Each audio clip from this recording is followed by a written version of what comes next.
just get paid. I want to play. The vibes is right. I wanna hug up tight. No time to waste. I wanna work my ways. So come on, babes. Give me a taste. I wanna rub my body on your body. I wanna rub my body on your body. Let me rub my body on your body. I wanna rub my body on your body.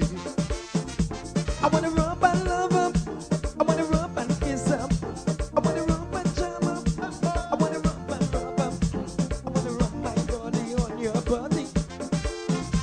I wanna rub my body on your body. Let me rub my body on your body. I wanna rub my body on your body.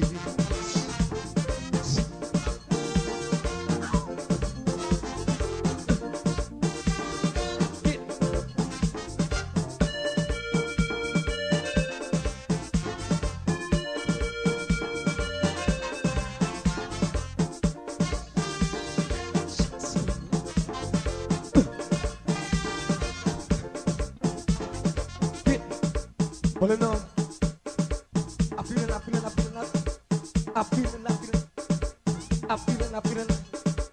I'm feeling.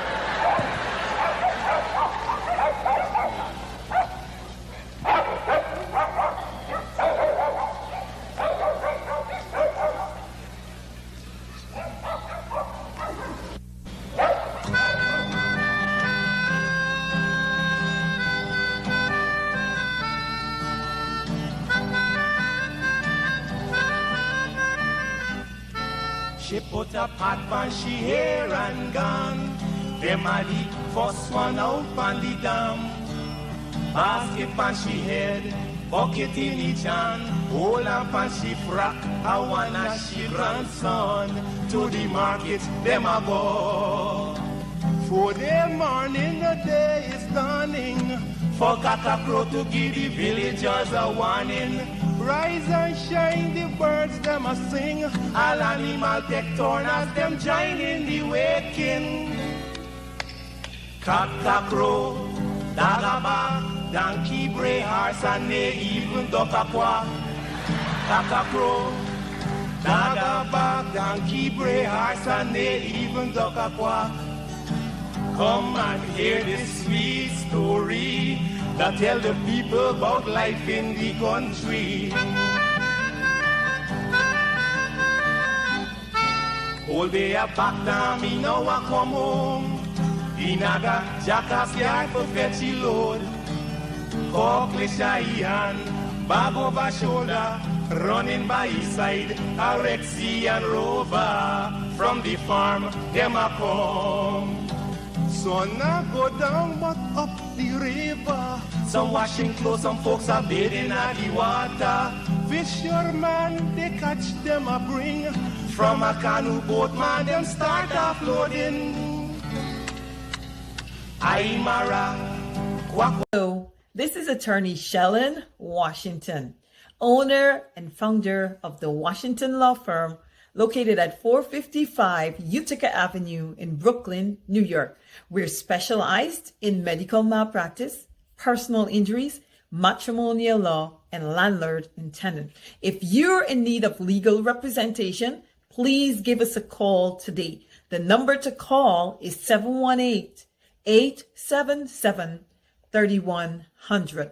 Consultation is free at no cost to you. So call us today to see if we can be of any assistance to your legal needs. Again, the phone number to call us is 718-877-3100.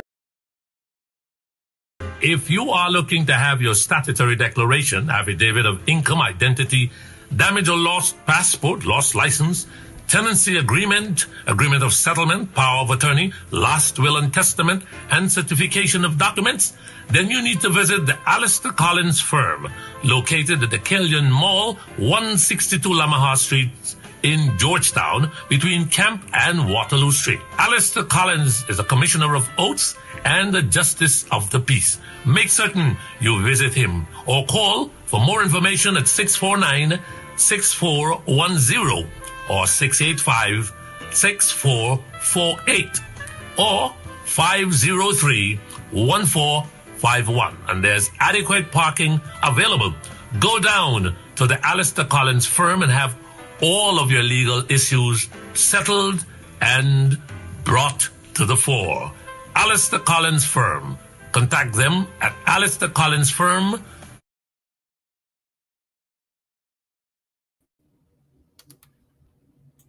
All right. Hey, guess what? Good evening. And it's, what is it? The 9th month of the year. Yep, that is September 13th. And look, time is flying so quickly, right? Before we know it, it's going to be the end of 2022. That's it. So let me say good evening to all of you, and thank you so much for sharing the link. I thought we were going to have some slight, the usual internet difficulties, especially in Guyana. You know how it is. Every single thing is what it is. Lily Goliva, good evening to you, and thanks. You see, we have people who are asking you to share the link. So if you ask your friends to share the link and you share the link to your friends, your neighbors, and even that family member that you just don't like, because we have family members that we just, well, I don't know about me, but I kind of like them all, but not necessarily equally. But it is what it is, right? All right. Hey, again, the Village Voice newspaper, it's up there. Go on the Village Voice website and you read current events. Don't waste your time. You know, one of the things that I don't see, while I know you guys are not seeing me at the moment, but one of the things that I don't see is persons sharing things that would be beneficial to them. So you guys share the PPP, the PPP's mouthpieces, their stuff. You share their so-called news agencies via the and so forth. You do all these things, but I seldomly do see you guys share this. The Village Voice. You've got to share things that are basically beneficial to you, and not only you, but things that are beneficial to your entire community. That is what this is about. And you just have to do it. Some of you just don't do it. You seem more excited when the other side invites you, and then the other side invites you with no good intention. You just don't. You've got to be careful, especially when the other side invites you. Some of you say it's good to hear or to get perspective from a different side. Why would you go into the devil's den and expect to come out with any proper perspective? So we've got to stop this thing that we've got to hear the other side. We already know what the other side is about. We already know that their agenda is not beneficial towards Guyana. So why should you guys want to sit with the other side to hear their perspective when we already know their perspective? I don't know. I was just flushing some things out of my mind, mind you. And then I go back to this here now, the Village Voice newspaper. Share it, support it, and go on the website every single day. Every single day, you should do that. All right, again, good evening to all of you, and welcome to Straight Up. Let me just, while we warm up, so to speak, let me say hi to all. I see the regulars and the regular. Brenda Casey, good evening to you. Rosanna Kingston, good night. Desiree Simons, Carly Hendy, Carlin Melville, Mario Watsomontom. Oh, that's Gambia. That's got to be, I don't know what sort of name is that, but good night. Good night. We're going to keep an eye on Mario. This is the first time we're seeing Mario. So let's see what contributions Mario has to make. Whether Mario is going to get what list. But we'll keep an eye on Mario. Welcome though, Mario. We're not attacking you. We just saying that we'll keep an eye on you. Come on, guys. Welcome Mario This is his first time Mario is blogging, I believe. I've never seen him before, or her, or I don't know, but I've just never. So, you know how we do, we protect our community. It's just like back in the days, and we should get back to those days, right?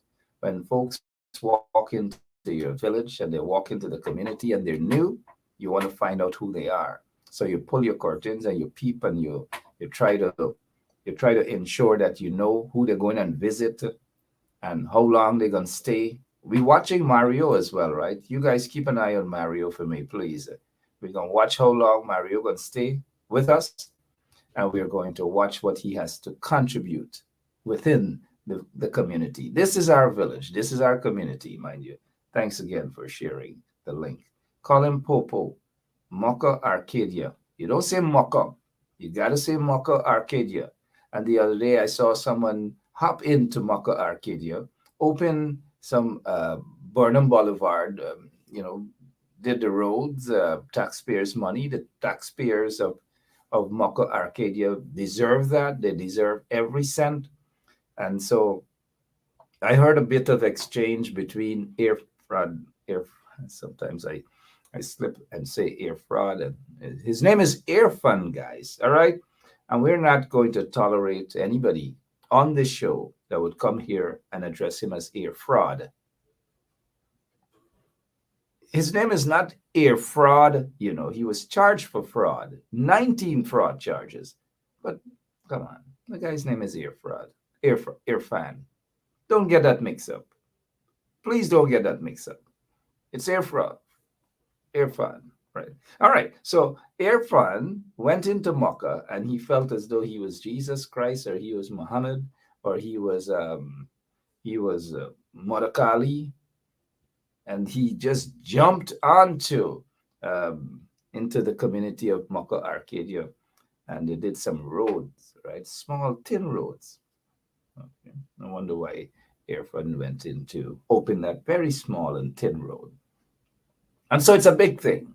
And for these folks in the PPP, you cannot have an opinion that's obviously different from theirs. And anytime you express an opinion or a view that is different from theirs, they get upset, the bumps raised, they get mad because they cannot contain themselves. They just cannot control themselves. They get very bitter, they get very angry, animated, you name it. That's how I don't know if it's in I don't know what's going on, but sometimes we've got a thing, and I sometimes, when Irfan is shaking his hands, he gets all emotional. We know the last time when he got emotional, he said that he wanted to go to a burial ground, right? And then now he's back in the community of Mocha Arcadia, and he's talking about God, that imagine he goes into a predominantly PNC, supposed to be a PNC. Well, the PNC got to go back out there and start look after get back their folks who are, some are very disappointed in the coalition, but they got to go back out there and do their thing, right?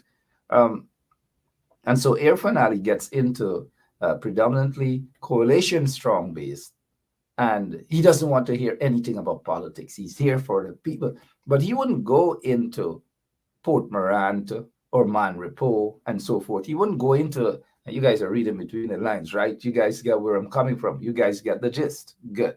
So he wouldn't go into those communities and lecture those people that he doesn't want to hear any politics either. He goes into those communities and he speaks a PPP message. He talks to them. He identifies himself as a PPP to them. He identifies them as PPP. And so when he goes into, as what he did in Makkah Arcadia, he doesn't want to hear anything about politics. He is there because of politics, right? He is handing out or opening a little piece of road, and it was deliberate. It is politics. But when people offer a different view of things, he gets upset. He gets jittery. His fingers and everything, well, his hands and everything start to tremble. That is when you know that upstairs is not what it ought to be. And so he depends on downstairs, and downstairs is not even perfect. The trembling and the hand gestures and all these sort of things. I don't know. But do not be fooled by these politicians. Do not be fooled by them.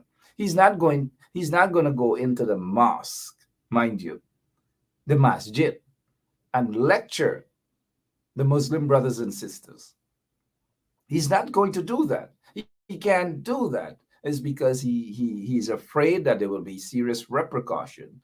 They will reprimand him and all manner of things. They will do that.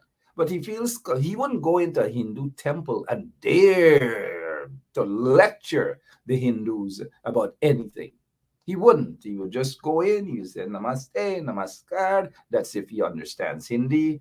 And he would say whatever, Ram Ram, Sita Ram, and he would take it from there. And when he hears the Hindu prayers, whether Tumeo Mata, Chapita, Tumeo, and these sort of things, he would study, he would respect it. When he goes into the masjid, he takes off his shoes, and he goes and he kneels and he does his stuff, Bismillah, Rahman, Rahim, Alhamdulillah, and so forth. He would do those sort of things. But I want you guys to understand where I'm getting at with this. But he feels comfortable going into church or whenever he goes in to lecture for folks who are Christians, or he goes into predominantly certain communities, mind you, and he lectures to them, he insults them, he talks down upon them as though people are so much fools that they can't read between the lines. You see the treatment of those three places of worship that I mentioned, and people. Good. And so I just thought I'd make that clear. And whenever he gets upset, which is what he does often, which is bad for politics, it is bad for democracy, it is bad for nation building, but he just cannot control himself, especially the hand movements. And since he cannot control his hand movements, you see, look, I'm sitting here, I'm controlling my hand movements. You don't see me this and that and this and that, but he has a way of doing it. And there might be a reason why. And don't ask me.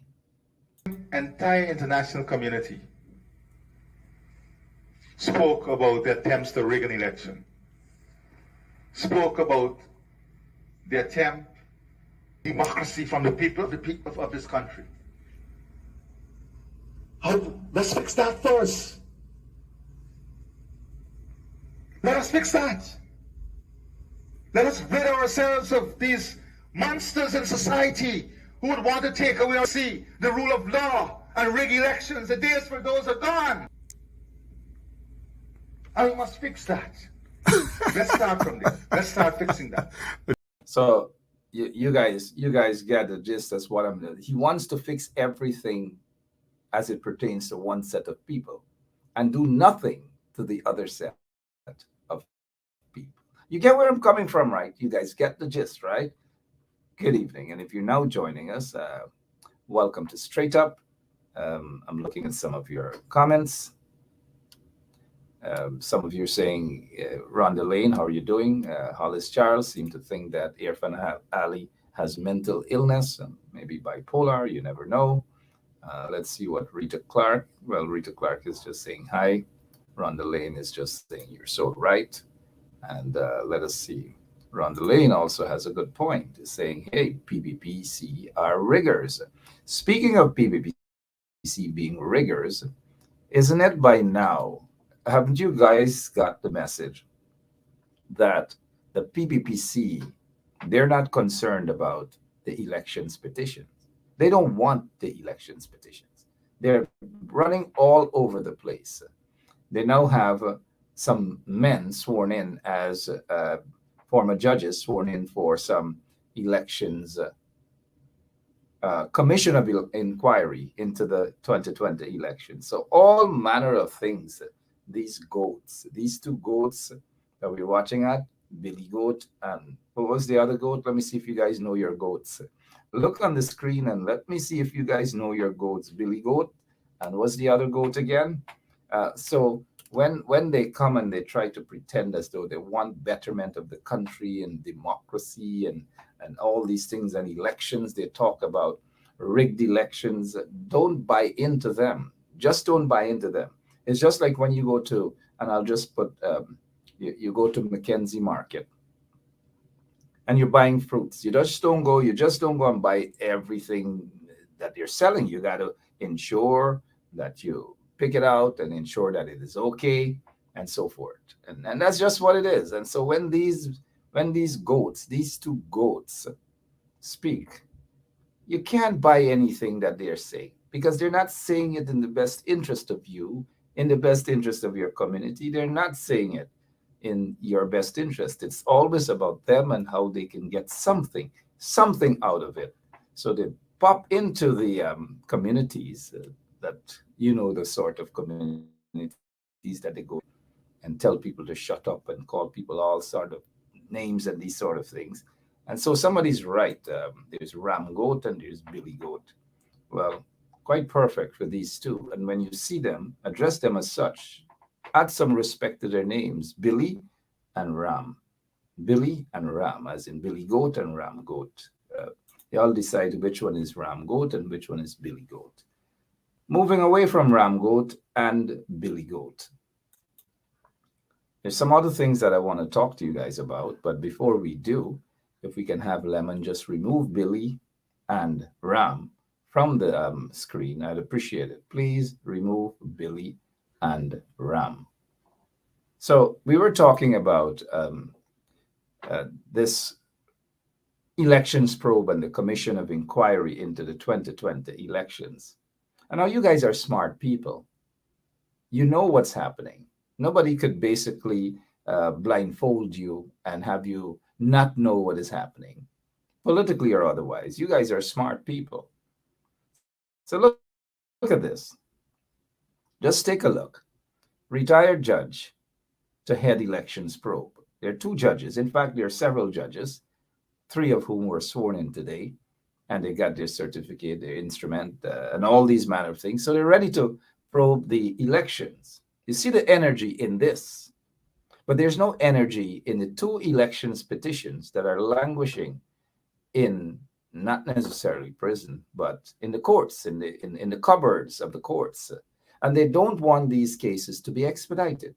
However, what they do feel is that through a commission of inquiry into the 2020 elections, they feel that they will have total control of these things. So here's what they're going to do. When these men come to Guyana, they're going to shower them, well, that too, shower them with all manner of things, give them the cars, give them security, put them up in the best place, and probably find somebody for them. Who knows? I'm not being disrespectful in any sense, but we have read around, articles when people go out of their countries and trips and so forth. They, there's not always, but there's, outside activities. And so I'm hoping that these men wouldn't fall for that sort of trick coming from the PPP. So the PPP gather these men because they're not going to gather these men because of their independence or because of their experience. While some of them may very well be experienced, some of them could possibly be independent-minded, independent thinkers. That is not why the PPP grabbed. That is not. Let me correct myself. That is not why Jack Deere grabbed these men. He grabbed these men because he believes that he can control them, and he believes that if he controls these men, of course, you guys wouldn't be surprised at that. Controlling these men, he gets an opportunity now to have a commission of inquiry in his favor, in the PPP's favor. So when these guys meet now and they pretend as though they're inquiring about what transpired, they're going to call a couple of witnesses, they're going to call a bunch of PPP witnesses, and then they're hardly going to have anyone from the coalition to go and testify. But watch out some of the names for some of the names who they are going to force to testify. I hope they call my name to testify. I'll be willing to testify via Zoom or whatever. I will be right there at GCOM in Guyana to testify about what I know. And trust me, what I know, maybe not all that I've been speaking. I'd love to talk about what happened to the the chairman of the Guyana Elections Commission, and why she possibly, not why she possibly switched, because she switched and everything turned in the direction of the PPP. And to this day, she has not been able to recover from the PPP fever. Um, Many of you remember the movie Jungle Fever and Mississippi Masala. Well, she hasn't been able to recover from the PPP fever. And so every time the PPP opens its mouth to ask her to sing a song, she sings in their favor. If they ask her to dance, she dances in their favor. Whatever they ask her to do, it appears, mind you, that she does exactly that.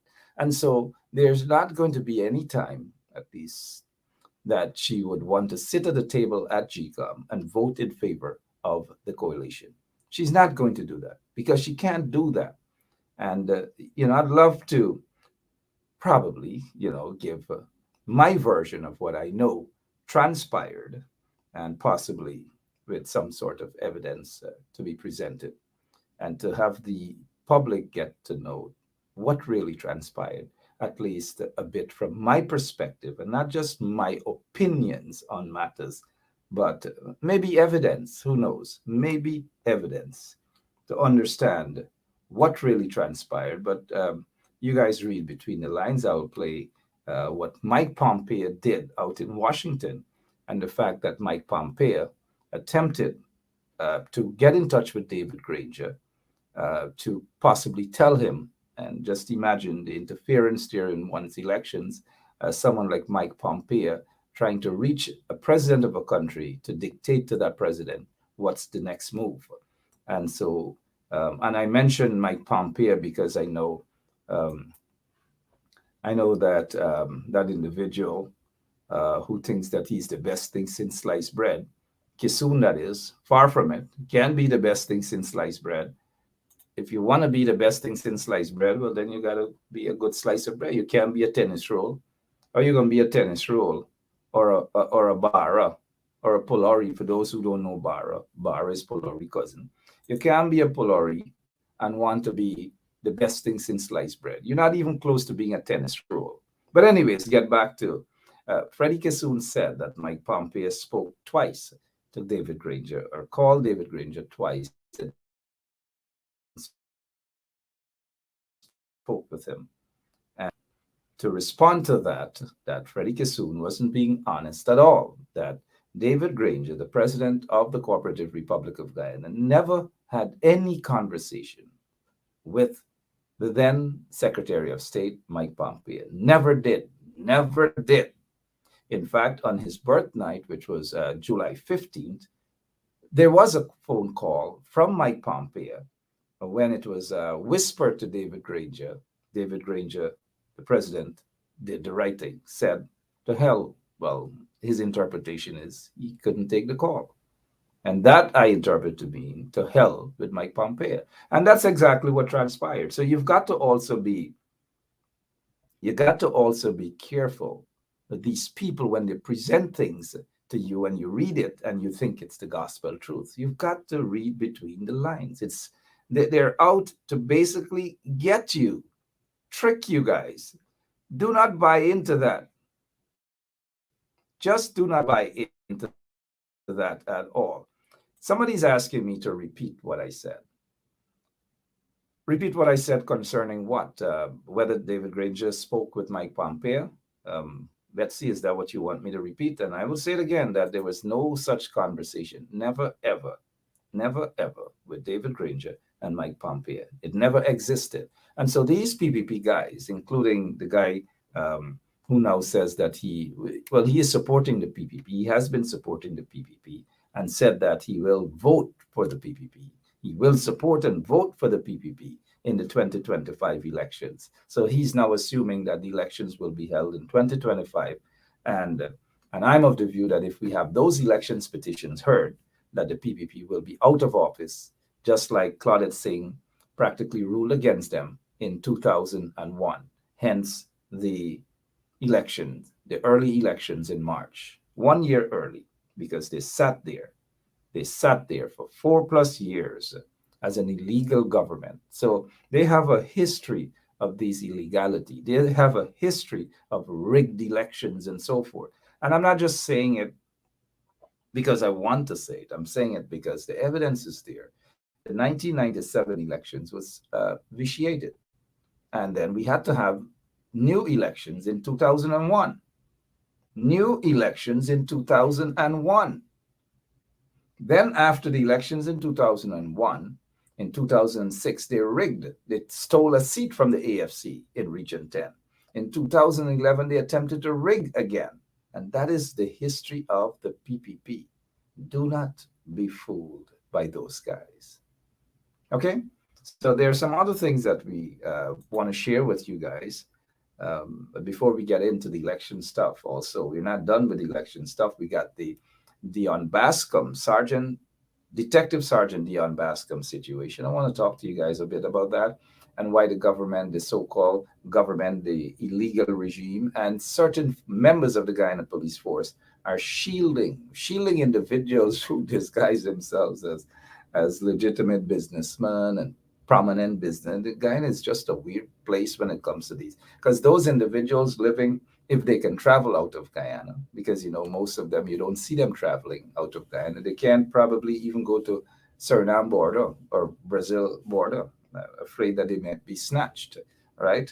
But you see some of them, and you wonder how they became rich, And this is across the board with many of them, not one particular one, but just enough, as we would say in Guyana, right? Enough of them, lots and lots of them. So we will be talking about that situation shortly.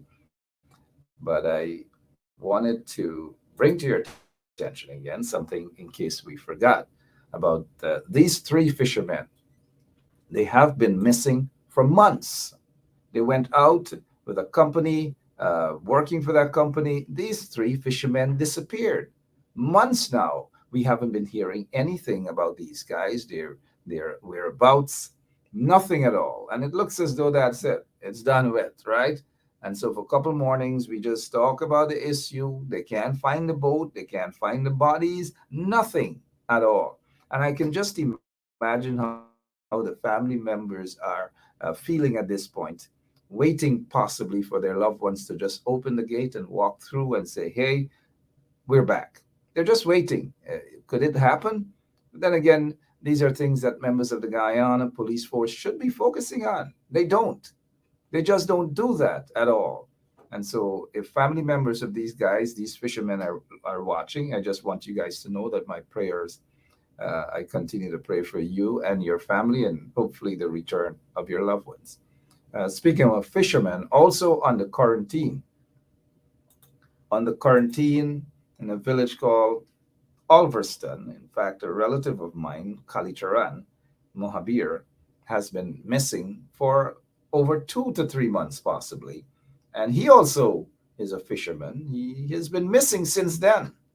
And nothing at all, no word. The police not interested in asking those who were with him at sea what really transpired, all manner of things. And I just bring those things to your attention to let you know how the Guyana police force, how they operate. All right, what about sugar? Since almost everything is salty in Guyana, very, very salty. And then here it is, they're talking about sugar. The guy who sits there and pompous himself as the president of Guyana has said technical team to aid in revamping of sugar industry. Now, I want to say this here, technical team in aid. This is just not, this is Mautargan, because he doesn't have a plan. They don't know what they're doing. They have wasted billions of dollars in the sugar industry, billions of dollars, and they continue. This technical team that they're talking about, watch who those folks are going to be. Just watch for the technical team. The technical team guys may not have any experience, but they have political connections or maybe friendship with Irfan Ali, and these guys are going to be paid like fat cats. So you have a team right now. You have a management team at Gaisuko, and the management team can turn around the sweetness in sugar. So he's going outside of the people who are being paid hundreds of millions of dollars.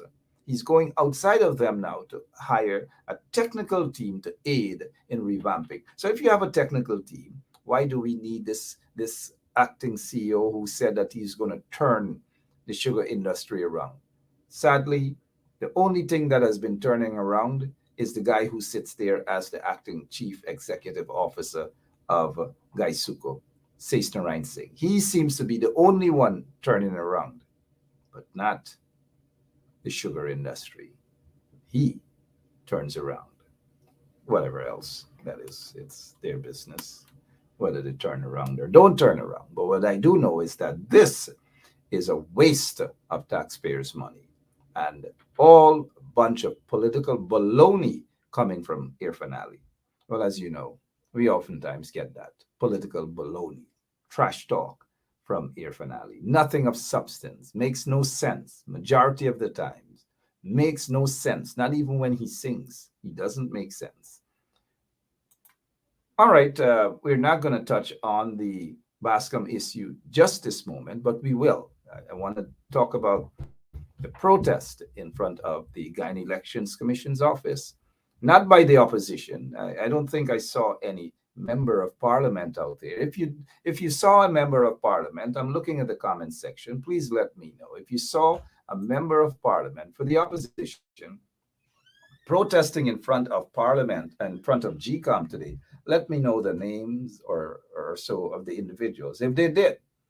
But this protest should have been, it's long overdue. But then again, better late than never, some would say. But it's always good to be early in these things. You nip it in the bud, so to speak. And so, hear what? This should have been done months ago by the combined opposition. Don't just sit on social media, turn on the camera, and start using but Jagabat and these sort of things. We see some of the guys in the AFC, they love that term, Jagabat, and all manner of things, and we see some of them in the coalition. Go out in the street and address the Jagabats them through protest. Don't, the other morning, I was on Kadaki Amsterdam's show, and while we're talking about Kadaki Amsterdam, congratulations to Kadaki and the people who were out there, who were brave enough to be out there. Congrats to them. Great job. But the other morning I was on Kadaki show, and after the show, a man called in, tried to rebuke what I was saying about protests. Go out there. I don't know who he is, but that's the problem with these kind of guys. They want to listen to themselves. They want to sound bright. And I don't know. Hello, am I on the air? Yeah, Hello, yes. I want to say that protest. People, when they call for protest, we must have a plan. And we must be able to have a proper, you think people protesting around the world to bring down illegal, illegitimate regime and all, you think they sit and have a plan and write down dotishness? There's one of the problems with our people. Some of our people, they want to hear themselves, they want to sound bright, they believe they know it all. And mind you, I'm not talking about Aubrey Norton in this respect, mind you, but they just want to, they feel that they're the best strategists, they know it all. And we can't protest. Some say that if we protest, the PPP gonna do this. Who cares about the PPP? You think when the PPP was protesting, when they were protesting in front of GCOM in 2015, you think they care about what the then government said or think of them? When they were sending the people to protest in front of office of the president and all these other places, you think they give a damn? But no, the coalition people, they want to be strategic, and we got to have a plan. Of course you have to have a plan. But to protest, to have 200 people in front, GCOM needs a plan? A plan for what? Oh, we're going to march peacefully. We're going to walk in a corner, and then we're going to go up straight up to High Street, And when we are on High Street and Lamaha Street, we're going to make that right. And as we make that right, we're going to stop for a moment and drink some water. And then when we drink some water, we will march peacefully, ensure that you have your band, your black symbol on or something, and don't make noise. Just go and stand up. If you want to belch, don't belch. Wait until the protest is over. And so we will have a plan. And we will stand there and we will sing, what a friend we have in Jesus. All our praise and sins we, whatever else. That's what they want. And so you can't go there and balong and shout and call and shake with your voices, mind you. GCOM, shake them up with your voices and your drums. We've got to have a plan. We've got to have. When some of y'all go Bamba Mali, y'all always have a plan. Y'all just come out your car and run a Bamba Mali. Hey, let me get beer and start. Is that a plan? But you want a plan to confront the evil and wicked PPP regime, right? You want a plan for that. You guys sit and wait for a plan and see how long that's going to work. Every goddamn day, we've got to have a plan. And some of them who have a plan, you tell them, go back in Guyana and let her create a plan. Oh, we have a plan. I have a plan. Whoever that person is, look. Okay, Mark, don't say it publicly. You are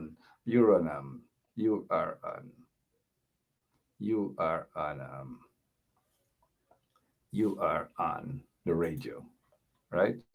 So we see a couple of trench croppers, and we've got to get them off because certain sort of blogging is not. This is not the forum for that. We don't use the N word and what's up NIG. We don't do that. Get them off. You know that they're up to some trick, and we don't wait for them, right, Lemon? We don't wait for them to start to show their true colors. We get rid of them off the show, mind you, right? All right, so here's what happened. Kadaki, they were out there, they did their thing, and we just want to say congrats to them. They did a great job, and here's what some of them had to say.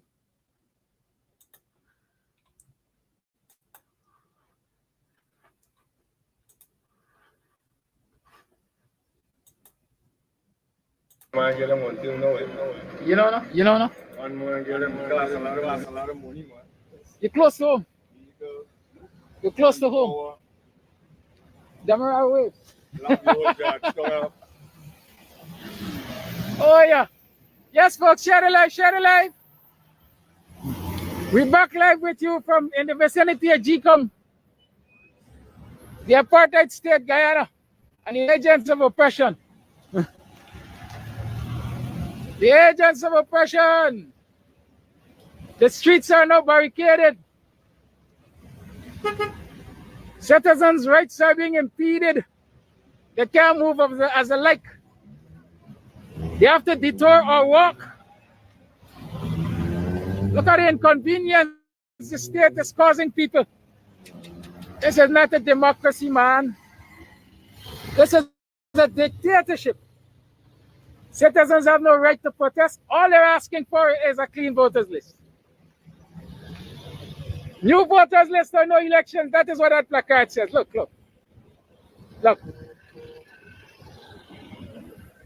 New voters list or no elections.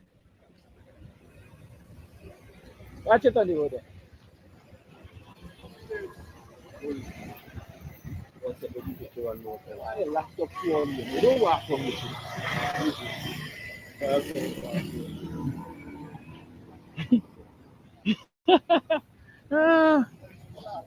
You're looking for me? Come, how you doing? Thanks for coming out. Yeah, I know. Thank you. Good afternoon. Yes, citizens are gathering here because they want a clean voters list. But the apartheid government doesn't want that. They're barricading citizens from in front of GCOM. But the protests will go on. You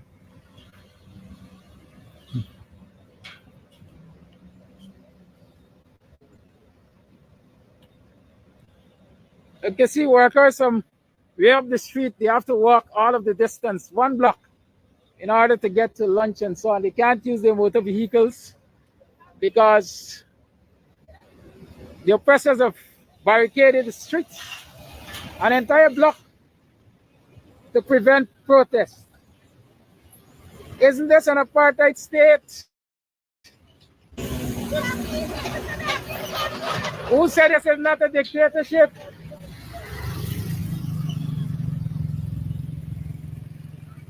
Who says so? Yeah, make it make sense.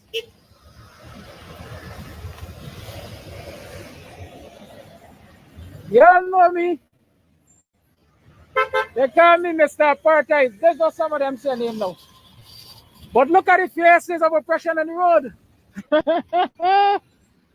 Hola,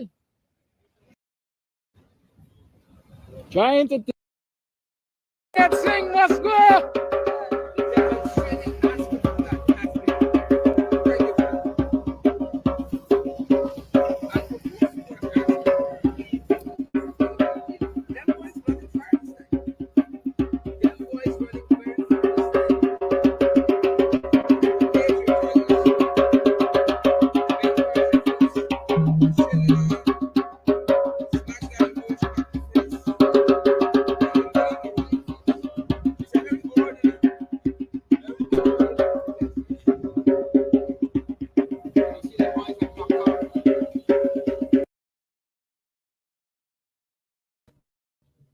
All right, those folks, those brave folks, were doing their thing in front of the Guyana elections petition, where um, there's no transparency, there's no democracy, and so those guys out there, we say salute to them, the drummers and those who were out protesting, and those who were brave enough to stand there to confront the evil PPP regime, the racist PPP regime in apartheid Guyana.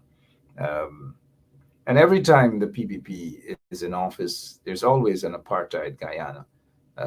We saw it for most of the 20-something years when we were describing them as such, apartheid Guyana. And Lincoln Lewis also described them as economic genocide. And they all got upset about that, including that little guy, a small guy, Freddie, was very upset about that and cursed out Lincoln Lewis, called Lincoln a racist and all manner of things. And just not so long after, he embraced it. He embraced every single thing, only to throw the truth out the canter truck, so to speak, and join the band of oppression. He joined the oppressors. All right, so that was out there in front of the Guyana Elections Commission. And coalition people ought to be tired of just the press conference and the press conference that are being held and not much letters, but just press conference and press conference. They do nothing to confront an illegal regime. They do nothing to confront the political enemies and the demonic forces that we see who are in office, political offices. So the time has come, and I don't want people to tell me that Aubrey Norton has a strategy. Whatever that strategy is, it's just not working. The strategy might be to sit down at press conferences and talk, and it's a talk shop. That for me is just not working out at all.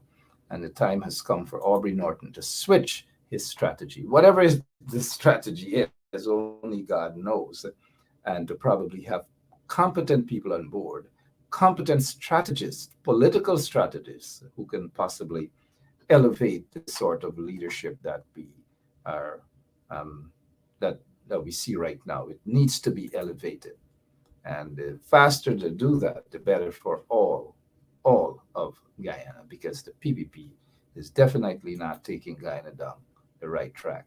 You heard nothing is wrong with calling for protest. Nothing is wrong with saying to people that they can go out and they can exercise their constitutional rights. And by doing so, we don't have to worry about the PPP and what they will think of us and all manner of things. And mind you, I speak to you guys from experience, and most of you should know that. But here's how the PPP deals with things.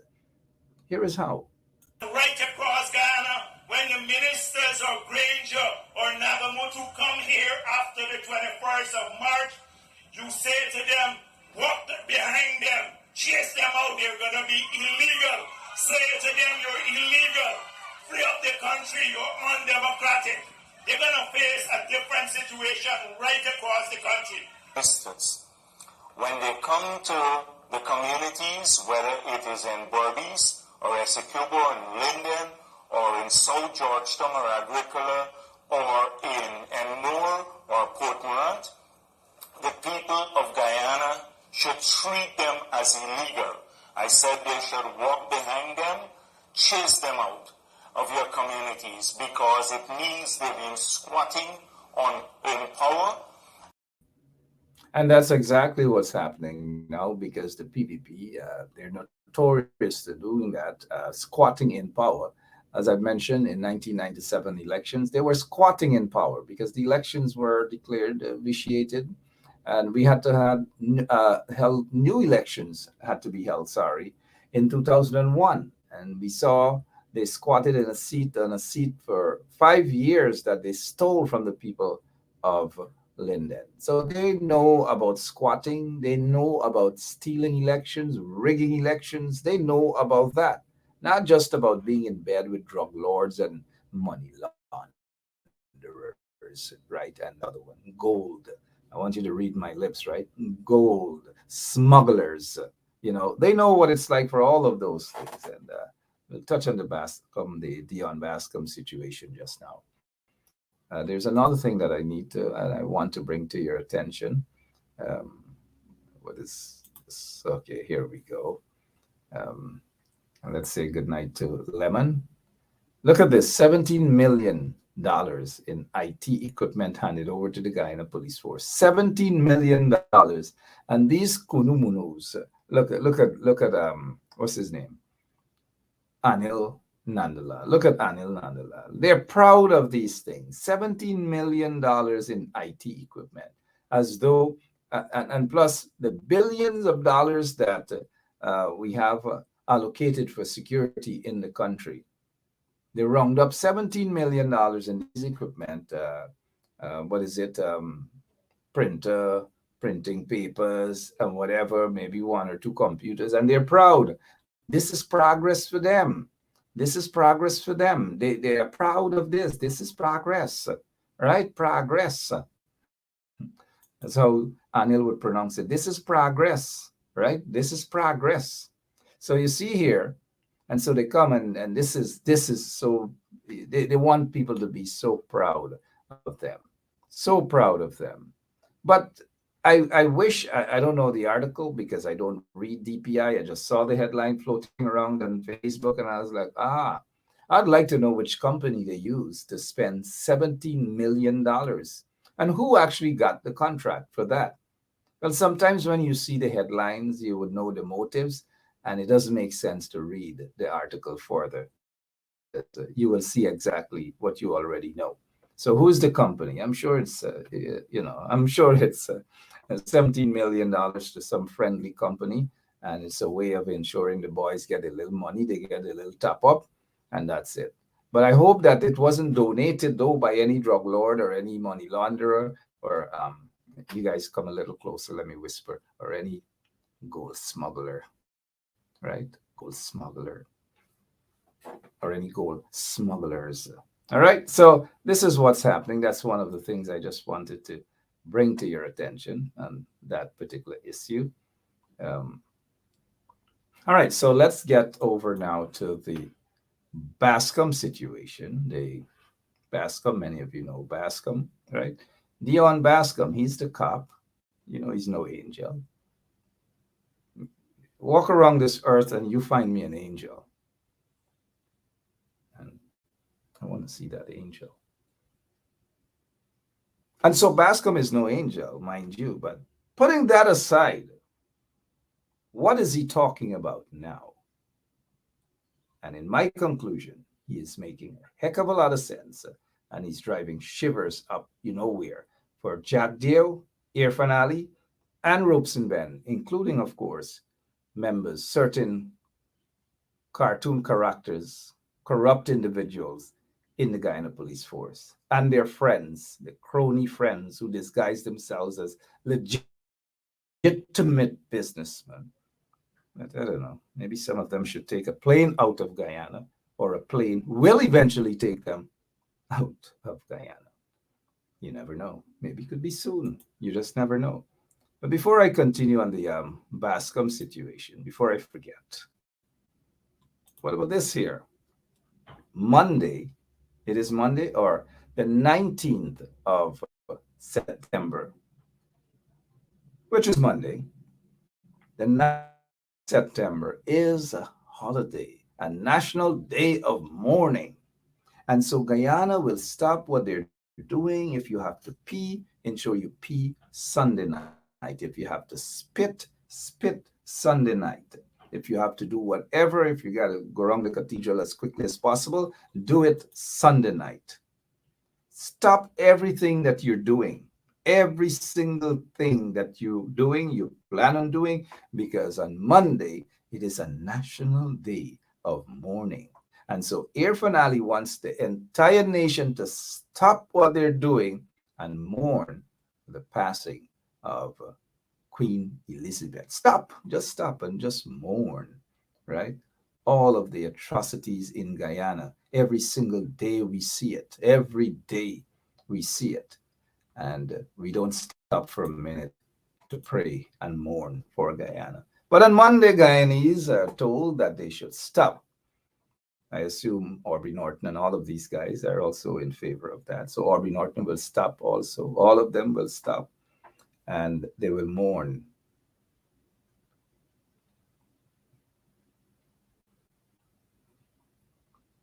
They will mourn. Okay, you guys understand. You guys are smart people. They will mourn. But on Emancipation Day, they didn't mourn for the 400 plus years of slavery, forced labor that our African ancestors endured.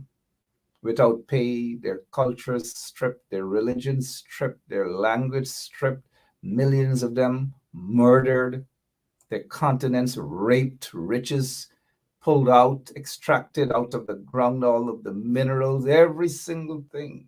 But in Guyana, 400 plus years of slavery for our African ancestors. And on August 1st is not seen as a day of mourning or reparation or nothing, or a day to apologize for what persons of African descent, our ancestors, went through. Nobody thought of compensating us for the 400 years of hard labor. 400 years of hard labor. Our ancestors who came out from Africa, regardless of what the circumstances, how and who sold who into, that's irrelevant. They came to the shores of Guyana in shackles. To this day, they are still in economic shackles, political shackles. And look at all the people who have contributed to that. There has been no apology, none whatsoever. Absolutely none. And so while our African brothers and sisters walk around the streets looking like beggars, no hope. There are people who built dynasties upon the riches and the hard work and the sweat and the blood of African people throughout the world. But no stoppage of a day for mourning on Emancipation Day, the day that we, our African ancestors, were supposedly freed from that bondage. The bondage is still there. We are still shackled on our hands and our feet by these oppressors. Some of them pretend to look like us also. And so they shackle us mentally and physically and otherwise, and expect for us not to rip those shackles apart. And we can't speak about our experiences. We can't speak about what our ancestors endured. We just can't speak. We have to shut up. We can't express ourselves. I'm sorry that I know I was going to talk about the Bascom situation. I will, but allow me to express myself too. Others are allowed to express themselves.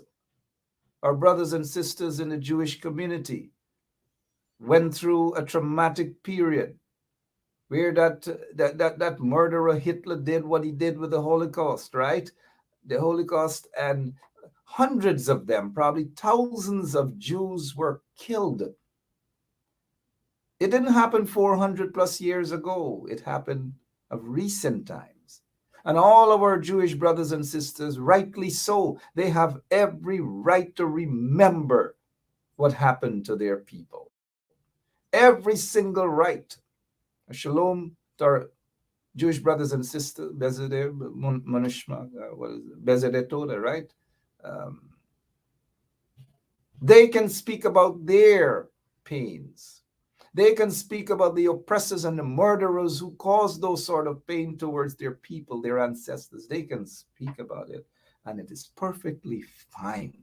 No one is going to go after them. No one is going to chastise them. No one is going to ridicule them, or no one is going to tell them to shut up. But when Africans speak, when we speak of our experience, we are being told to shut up. We can't do this. We can't do that. But others can do it. Others can talk about their experience. Those who would have experienced indentureship can talk about that too.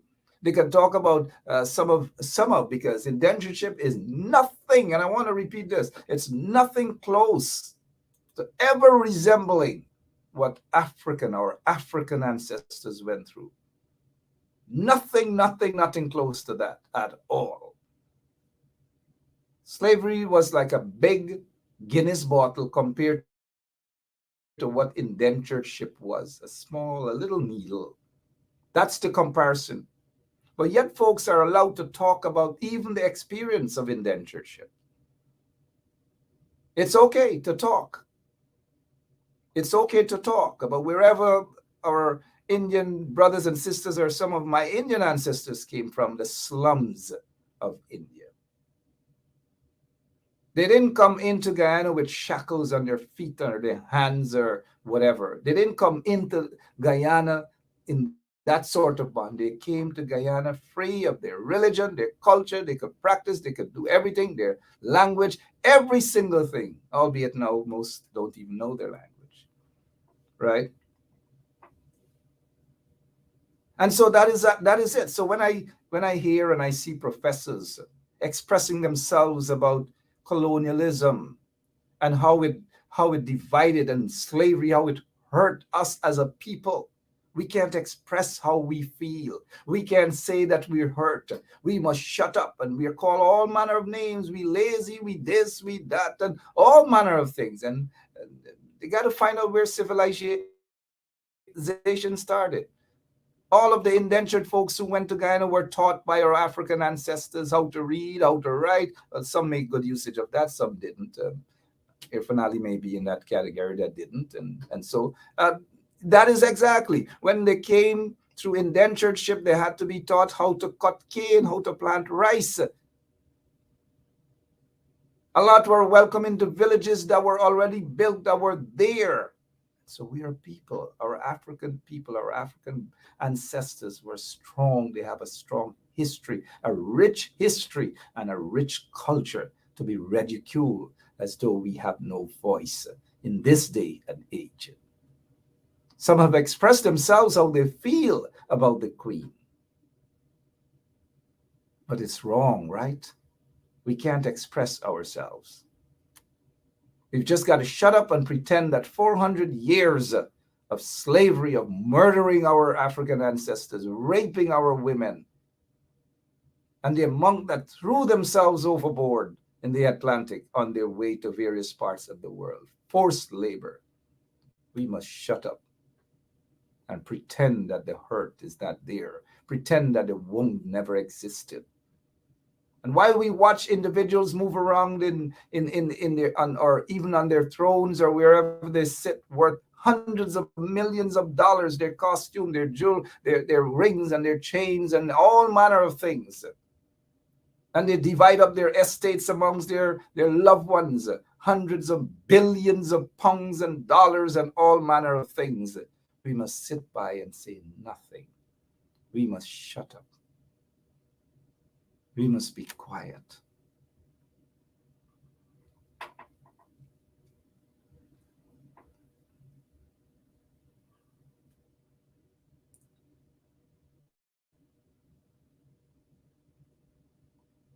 Whatever happened to freedom of speech?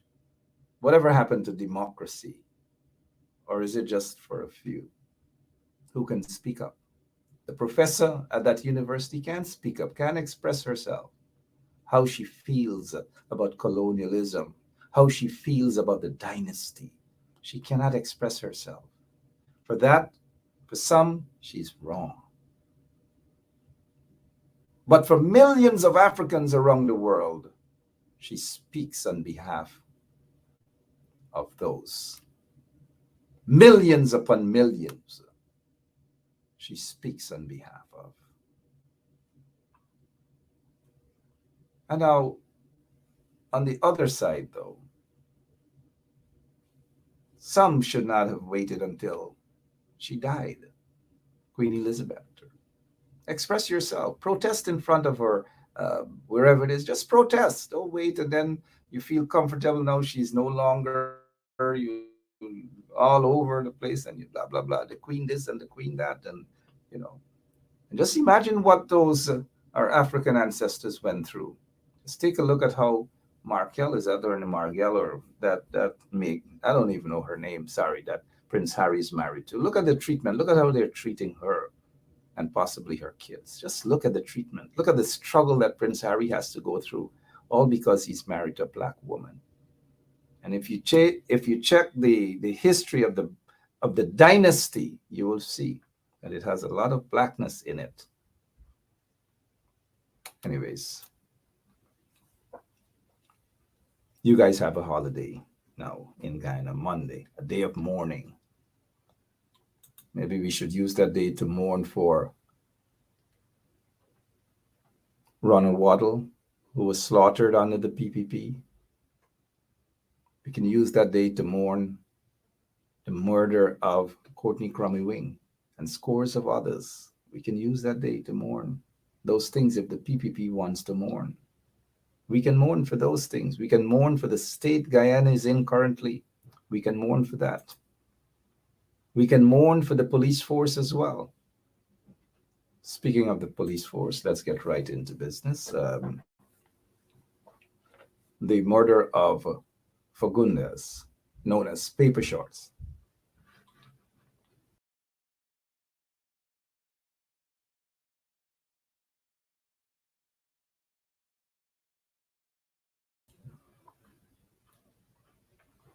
So, the suspects have not been arrested. They're still out there. This guy, Azardin Mohammed, he seems fit to just run around taking photographs, stealing the joys of students who have completed their 25 subjects and so forth. And so instead of allowing those young people to enjoy, and their parents to enjoy the 15 minutes and their 15 minutes of fame of whatever we say, he pops in to just take photographs, rushes up with a quick envelope, and believe that that is going to fix the situation. But envelopes and those sort of money doesn't go a long way for those individuals who have been denied of their rightful publicity. If you want to do something, well, you know, I guess you run and you steal the joy for the moment, take the joy away from the parents and so forth.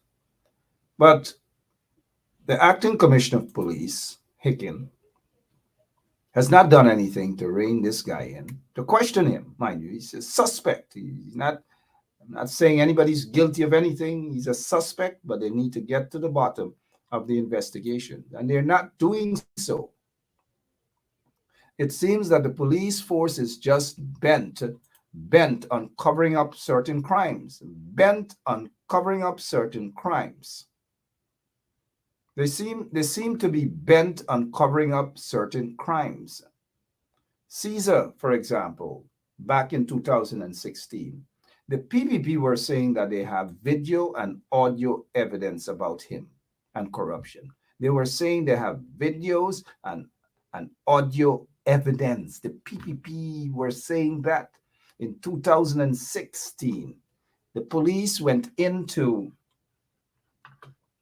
the police went into where is it? Freedom House, or asked to question them when they said that they have evidence that this guy that they're protecting right now, Mitchell Caesar, they went into Freedom House to question them about the evidence that they claim that they have, the video evidence they said that they have, and also they claiming that they have audio evidence that this guy, Superintendent Mitchell Caesar, he was then ASP, I believe, is corrupt, and that they have the evidence. That's what the PPP said then. Mind you, read between the lines. That's what they said then. But they love him now. In 2022, they love him. You know why? Because he is there to do their bidding. Whatever it is that they want him to do, that is exactly what he will do on behalf of the PPP. On behalf of the PPP. So that is what he is doing there. Again, I repeat, the very PPP said that this guy was corrupt. The PPP said that, not Ben Sharp saying it now. So I just want to remind you guys about that the PPP said that this guy, Caesar, and this wasn't long ago, in 2016, they said that he was corrupt. They said that they have evidence that he was corrupt. They said they have video evidence of this guy being corrupt, Caesar, and they have audio evidence that he's corrupt. But of course, this guy responded the usual thing, which is no different than what he's saying now. So this is what he said. In defending himself, the ASP, he was then Assistant Superintendent of Police, told this PPP network today that he's very hurt. Oh, I'm very hurt. Continue. By the allegations being made against him, considering the sacrifices. Oh, yeah, sacrifices. They're always with this crap about sacrifices. I wonder what sacrifices he has made and he's talking about. But listen, that's sorry, sometimes I'm stray away. And then it says here, the sacrifices and then the years as a dedicated officer of the force. Yeah, okay. He said that the allegations have shocked him. Oh my gosh, it has shocked me.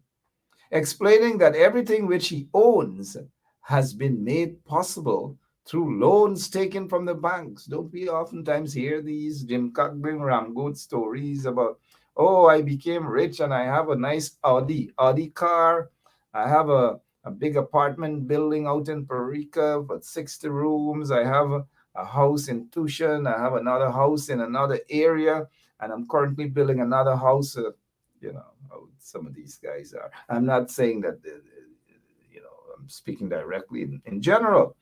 But this is a guy who's saying, oh, everything that I have, I went to the bank for a loan. And at that time, the ASP, his salary is basically not more than $125,000 Guyana dollars. Not more than $125,000 Guyana dollars, which is about, let's round it off to about 600 US.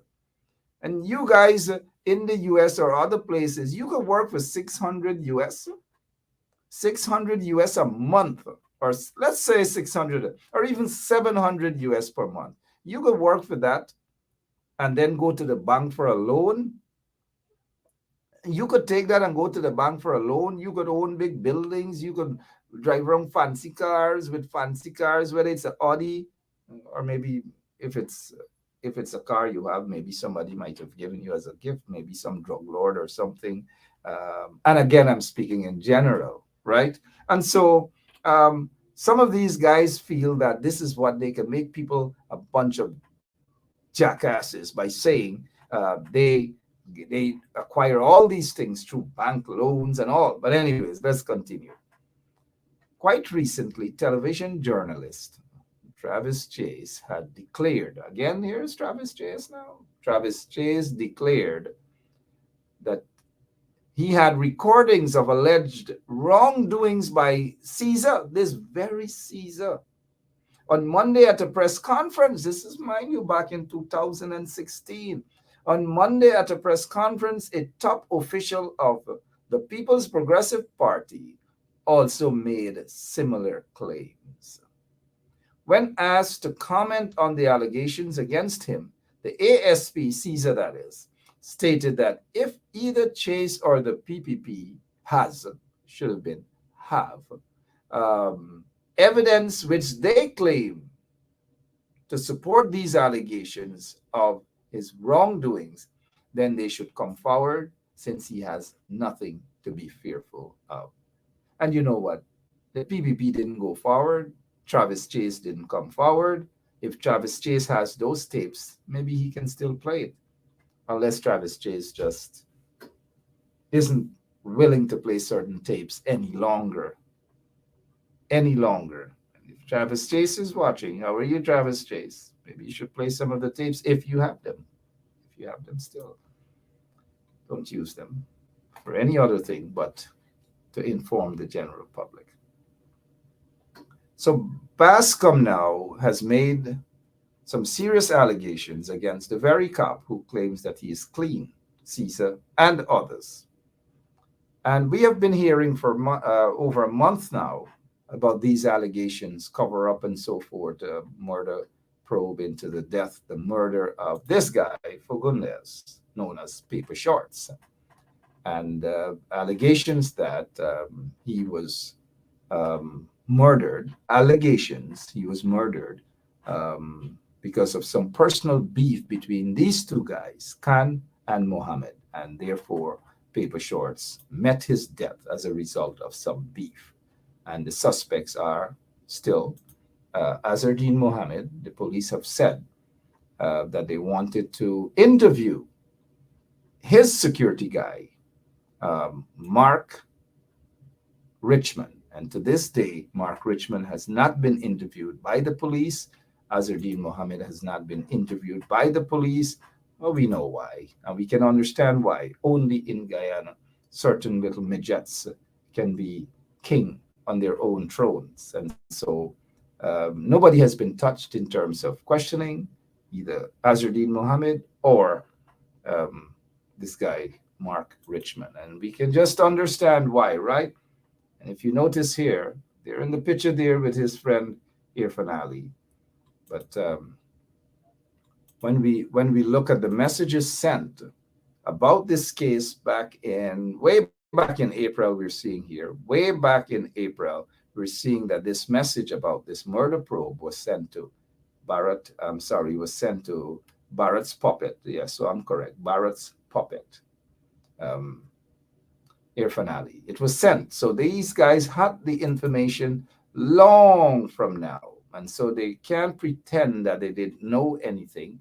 And they can't pretend as though this guy Bascom is now coming out to speak out and because of some other rivalry between some so-called business people, as Azardine wants it to be. That there's some rivalry and this other businessman set Bascom up to do it and all sort of whatever jiggery pokery he was speaking about. But Irfan Ali was aware of what was happening because it was brought to his attention by Bascom. You see the number up there. It says Irfan Ali or whatever. And also Robeson Ben was informed. So all these guys were informed. The question is, why do they continue to cover up and side with this individual who is pomposetting as a businessman, a prominent businessman, pomposetting as a prominent businessman? Why do they continue to defend and protect him and his security guard? Why? And it's not the first we have seen these sort of things, mind you. Remember, there was a situation between him and Roger Khan. It was public. Everybody knew. Oh, gosh. Good. Yeah, so everyone knew. And then not so long after, Paper Shorts was murdered. I don't know if it's as a result of the feud. I don't know. But the police need to be looking into that. And so that's where we are with it. But during that time, Roger Khan went into the police station. He went to, Roger Khan. We all know Roger Khan. And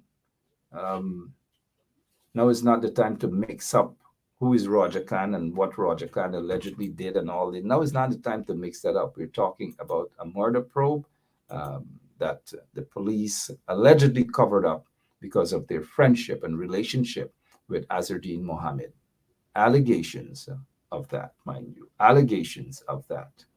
And so that's the question. When we look at that now and we ask, because the police force seem to be consistent in ensuring that they look after their friends. During that time when they had that beef, they probably still do have a beef, because we heard from Roger Khan during the funeral of Fagundes. And this is Roger Khan heading up to CID headquarters to report to the police about cyber bullying and cyber crime allegedly committed by Azardine Mohammed.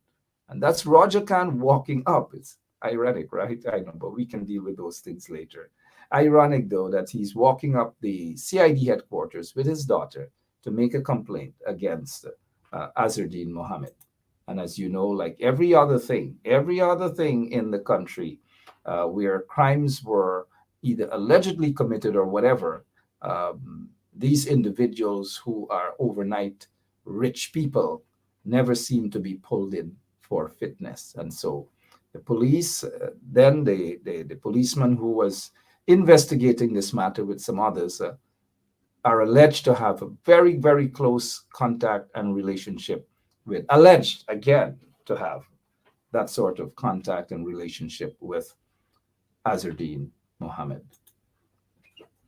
Now, let's hit on this here. Some of you may have missed it, but it says Foreign Security Team assessing Bascom claims. Foreign Security Team assessing Bascom's claim. Rightly so. It says Foreign Security Team. We can just assume that it could possibly be Foreign Security Team assessing the Bascom probe, and maybe just heavy emphasis on allegations of Azardine's involvement. Allegations of Azardine's involvement. I don't know where this is going to lead to, or the interest in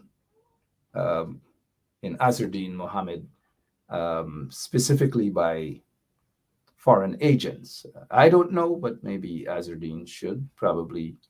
I don't know, but the interests seem to be there. So after that report in the Stabroek News that Bascom was talking to foreign security agents, guess what the police did? Right away, they ensured that they have 3 charges against him. 3 charges against him. And guess for what? Cyber bullying, cyber crime. Look, it's right here. Using a computer system to humiliate a person contrary to Section 19(5)(a) of the Cyber Crime Act. That is what they charged him. But remember now, I showed you this photograph with Roger Khan going up the stairs to make the same complaint about Azardine Mohammed. So you guys are reading between the lines. Nothing ever happened. Everything just went, and Azardine enjoying himself and taking his photo ops and grabbing all sort of cheap publicity. You know, oh gosh, all you see him is either with his envelope. Some people feel that an envelope will elevate them in life.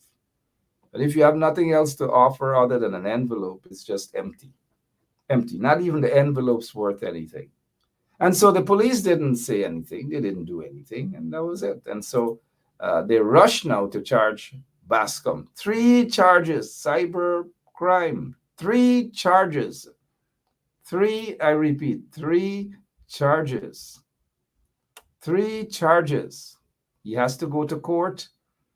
And, you know, it is my opinion that if he is talking, and there's no reason to doubt that he is talking to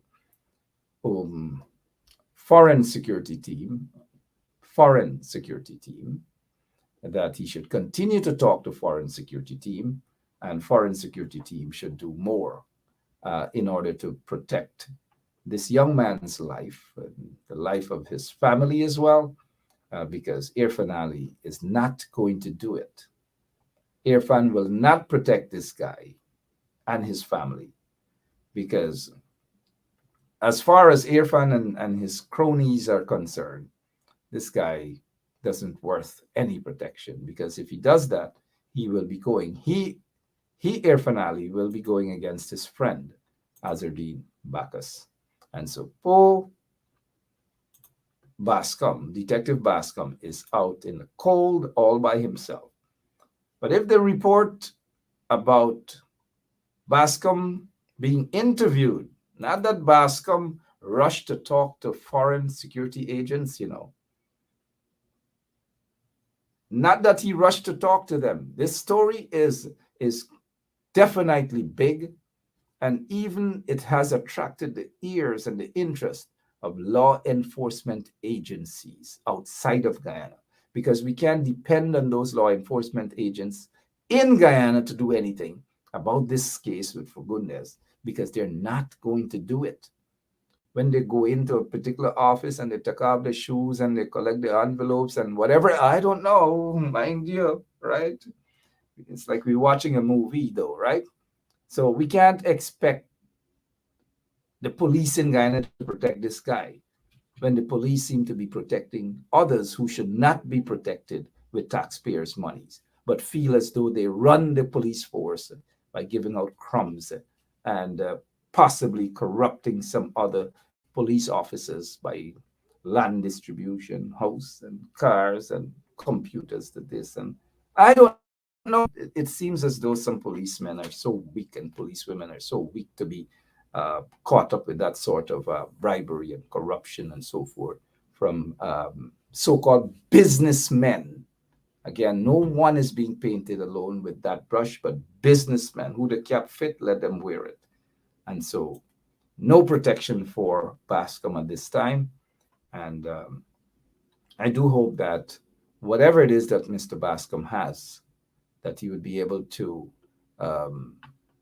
identify crimes committed at the CID headquarters, murders, and all manner of things that were shoved under the rug, and the level of corruption and the protection of drug lords and money launderers and gold smugglers and so forth in that country that we call Guyana. I do hope that the story is accurate, that he met with foreign security agents, and that sufficient information would have been able to share that would see the transfer, almost immediate transfer of Caesar and other corrupt police officials, transfer them. Or if we take it to another level, suspend and revoke all of their visas. All of their visas. Revoke it, if that's going to be the next move. All right, for now, I see Ms. Booker is talking about that's wishful thinking. You can do that when if you think Irfan is bad, and Irfan is very bad.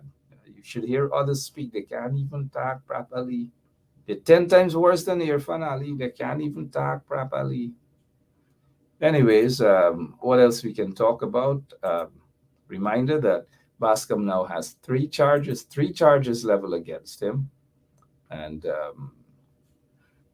Richard Frank, inspector. And so they gather all these guys to just fabricate a story about cybercrime. All because he explained what the process was in the investigations and the technology that they used. And he named these officers. And because he named these officers, it's cyberbullying, it's cybercrime, right? It's cybercrime. Which judge or magistrate will hold this crap up in court? That as a policeman, he has mentioned their names, he mentioned that this is what they have done, and because their names were mentioned, it's cybercrime, it's bullying. Wait, so you can't mention somebody's name now is bullying, cybercrime? Look, when I was telling Ramjatan and them in the coalition that this so-called law, this draconian law, Ramjatan and them feel that they're bright liars, man. They're bright liars. They know what they were doing. And all manner of things. They know what they're doing. The same law, the same BS that we warned, some of us warned them about. And while we were warning them about this cybercrime BS, some of you now during the coalition were cursing us out as well, right? Oh, Mark, why don't shut your flapping mouth and all manner of things, right? See how the cybercrime is being used and targeted only against coalition people, coalition supporters, and enemies of the regime, so-called political enemies of the regime. That is what it's being used for. How can a man be charged? This detective is being charged all because he mentioned what the investigation was all about, and what technology they used. And he mentioned these guys' names. And because of mentioning their names on social media, it is a crime in Guyana. Thank you, Coalition, for this garbage of a crime. Thank you, Ramjatan. And you know what? You guys weren't listening. And look what? It came right back to haunt you guys, because the PPP is using it as a tool to go after mostly your supporters. Thank you, Ramjatan. Thank you, Coalition, for this crap. And for that, I give Ramjatan and some in the coalition who supported this BS of a cybercrime law, I give them the trophy for the night.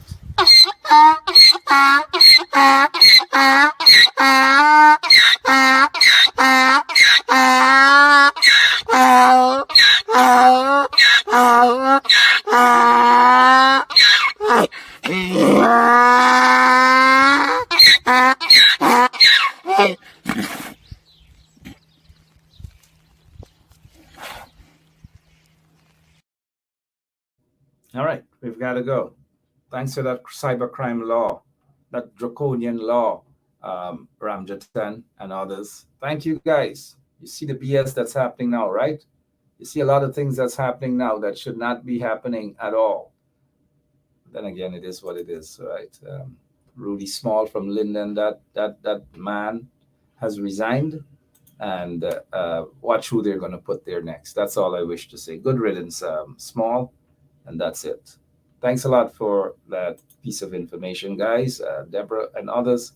But I really got to go. I need to drive my Ferrari out of here because it's stuck in Miami. It's stuck in Miami, and whoever it was going to in Guyana is still stuck there because they can't present how they make their monies, whether it's legitimate or not. And oftentimes these things do happen. No Ferrari for whoever it belongs to. My name is Mark Benshap. I'll be back tomorrow. I promise you, right? I know you missed me yesterday. I apologize for that. But I promise you guys that I'll be back tomorrow. Same place, same time, right here on 107.1 FM. I love you guys. Oh, by the way, for those who are celebrating their birth anniversaries, happy birthday to you. If you're experiencing some sort of situation in your family, my condolences as well, and my prayers for all of you, and my prayers for Guyana. So long. Right about now, living in Guyana right about now, I am in Guyana no more. I think I will go and get me visa, and I go fly out, and I go to Bormis, and I go relax myself, because I am in Guyana no more. I am in Guyana. I gotta go Bormis. I fly now, go Bormis. Things cheap there.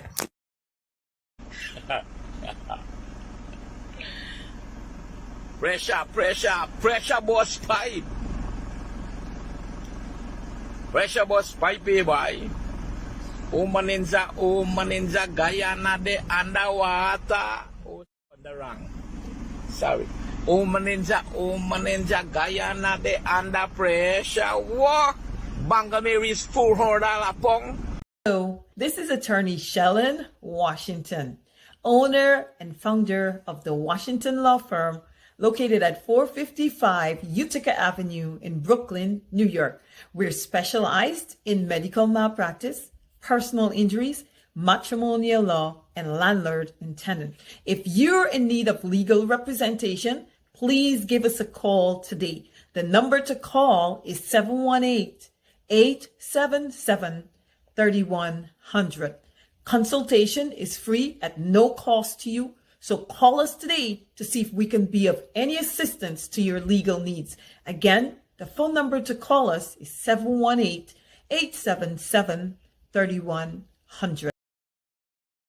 Right about now, living in Guyana right about now, I am in Guyana no more. I think I will go and yeah, me visa, and I go fly out, and I go to board me, and I go relax me else, because I ain't been Guyana no more. I ain't been Guyana no. I gotta go board me. I fly now, go board me. Things cheap there. Making the short video for send to you and the viewers and listeners. I'll know we punishing in Guyana. Punishing. Rice gone up, sugar gone up, flour gone up, cost of living just gone up, gas gone up from 3,400 to 3,800. Real hungry days under this installed PPP government. Real hungry days we gone back to. Guyanese? Oh! Real hungry days, real hungry days. Source. Maybe the Chinese company that did not get the agreement that they wanted here, maybe they're the ones who told you. Or it could be just a fictitious thing. Okay, well, let's talk about specific individuals. What is your relationship with Mr. Sujaro? So my relationship? Nothing. He's a tenant in my place, yeah. And he's a good friend of yours? Yes, yes. He is a friend of ours. His father was here from many years ago. I mean, he lives next door to you. Yes. You know, he was able to arrange meetings and catch-ups with you at any point in the day. He claims as a friend, yeah. He claims that through his very close relationship with you, he's able to get any deal done. Well, I don't know and if that's able to change laws for investors. But then which law has been changed for any investor? So Sue told us that if you want to get anything done in Ghana, you need some hookups. I'm very close with the Vice President and the other officials. The Vice President and I share a very close relationship. Also, if we do the business, he'll help out no matter what. There's no one else who can help like he does. He also said us when he's talking about prospect investors that the Vice President said he can change the Constitution, he said he can manage. Everything is going to be done soon. He's really treating us as brothers. He's already trying to help us as much as possible. Of course, I need to give back to him in return. Yeah, but that is, I don't know about giving back, but I do that to everybody who comes to my office. The American companies come here to see me and they need a meeting. You ask.